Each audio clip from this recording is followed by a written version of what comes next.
Welcome back to another edition of the Course Creation Incubator Podcast. I'm your host, Gina Onativia, here to get you excited about your course creation, your marketing, and help you build up your course-based business of your dreams. Now, I'm a big believer in trusting what the universe is sending out to you. And in the last week, I had 4 women reach out to me with a request for coaching or a plan or just overall help to transition from where they were. They were in pain, they're feeling burnt out, they're not happy, maybe they're in a corporate role, and they're looking to transition to a course-based business or to consulting, depending on what's the appropriate step for them. They're feeling frustrated and stuck, and like they need to be doing something more. And they want to get something more out of this online space. And they haven't quite figured out what that transition looks like.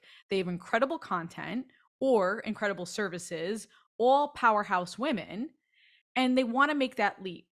So, because I'm listening to the universe, and I only do this so often, I think it's been a couple of years since I offered some accelerator intensives. So, I'm going to offer 3 or 4 intensives for a limited time where I can work with you for either a half day. Some people are coming down to San Diego, where I am in Southern California, or we can do 2 virtual 90-minute sessions to help you get unstuck, to map out how to move forward, get you a clarity plan, an empowered, accelerated plan to help you get unstuck and break through. So if you're interested in working with me in one of those intensives, I'll link to those in the show notes and you can figure out more information. I'll have a small application for those. Again, the link will be in the show notes. And today I'm excited because we're kicking off a brand new series, and I love to do series. And folks have been asking me for a long time for a launch plan. I have my course creation, my 5 phases of course creation plan. I'll link to that in the show notes. I've done a podcast episode about that. And I've got students and clients saying to me, when are you going to phase that out for course launches? What is that approach? And guys, today's the time. Today we're going to kick it off and we're going to walk through my launch process. Now, I have a program. I used to have a program. I would teach it live, the Launch Architect. And I've never really talked about this on the podcast. And I thought it might be fun to do a series. We're going to walk through my 7-step launch sequence. This is what I teach my clients. I teach my students when we're doing the accelerator or if they're looking for the next step. So by the way, that's one option for an intensive if you're looking for a launch plan. One can be for your launch. Another intensive option is to transition from whatever you're doing, your corporate work, to more of a course-based online business. Another can be working through your course build. At any rate, we're going to break this up into 7 steps and break this up into multiple episodes. So it's a series for you. And then whenever you're ready to launch or you think you're getting ready to launch, you can listen to these episodes to help you get ready. And listen, there's a lot of different steps to launching anything, not just a course or a workshop. It doesn't matter. There's multiple steps and layers. And sometimes it's tough to break it down. But the point of this series is I want you to launch. I want you to put yourself out there. I want you to try something on because you don't know if it works until you put yourself out there. I've said this multiple times on this podcast that until you birth this program, whatever is inside of you, you're not going to know if it works. And failure is part of the process. We know this. Success and failure is part of the process. We've talked about that before. And some of you are putting out free content over and over. Maybe you're working your corporate job and you're putting out your free content on the side, but you're not really building a business that way. You're just building up a free content factory, right? And I want you to build a business. I want you to make money, to generate revenue with what you're doing. And that means putting yourself out there. So I want you to go for it. Keep that in mind while you're listening to this series and you're listening to these overarching steps. All right, step 1, let's just dive into it, shall we? Step 1 is, well, you got to have your offer, right? It starts with the invite. And I don't care what you're putting out there, it always starts with the offer. And I think a lot of times, if I could do a quick sidebar here, especially if we're creating a workshop or a webinar or a masterclass, we get so wrapped up in the content, then we leave the offer for last. And I definitely don't want you to do that. It always begins with the offer. It begins with the end in mind.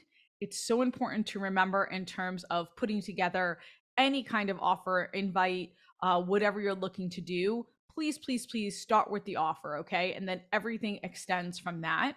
So, this is why it's step one. So, let's think about that for a second. What do you want to do?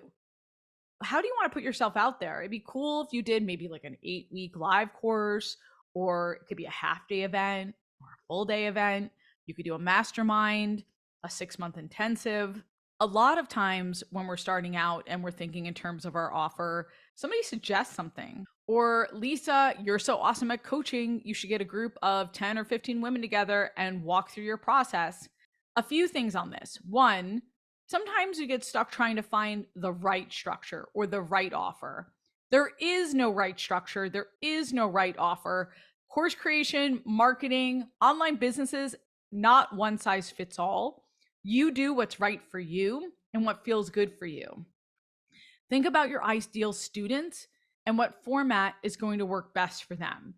Ask around, ask your potential students, ask the people that have been in your sphere, that have been listening to you, soaking up your content, what they might want. And also be honest with yourself and where you are in your work. If you love connecting with people live, teach live. If you're really nervous teaching live, maybe start off with some pre recorded content. You don't need to make this more difficult for yourself. Now, for some of you listening right now, you may have launched your course, you may have launched a workshop or something in live, and now you're ready for something else. Maybe you have a live component with it to start if you did a static course. Have some fun brainstorming with what specific offer, package, and invite could be your step one.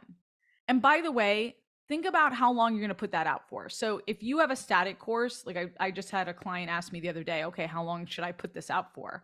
That's up to you. You could make your course available for 6 months or a year. You could give lifetime access.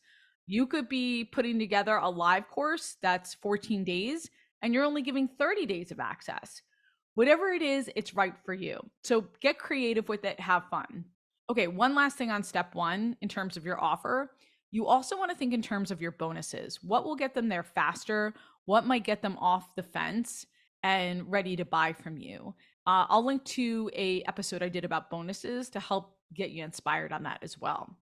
Now, once you think about your offer, you're on to step two, which is thinking about how do you want to define success?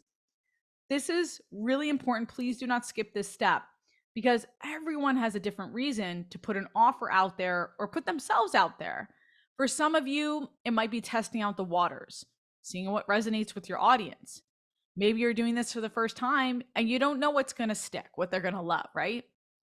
For many of you, you want to make back your investment. You might have invested in software or coaching, or maybe you hired somebody to help you manage the tech on Upwork. So you want to get that investment back, and I understand that. For some of you, it's about who are you touching, who are you impacting, and it's more about mission. By the way, you could have a mix of these too. Like, I want to make a certain amount of money, I want to test the waters, and I'm mission driven, right?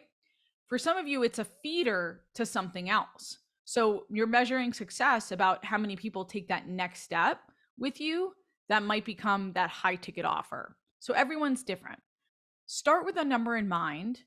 And for some of you, you might be testing out your list. So maybe you've got a smaller list and you've never asked them to spend money before. So maybe you have an outcome to convert 2% of the list, 3%. And listen, I know that sounds like a small percentage, but that can be pretty typical in terms of a launch.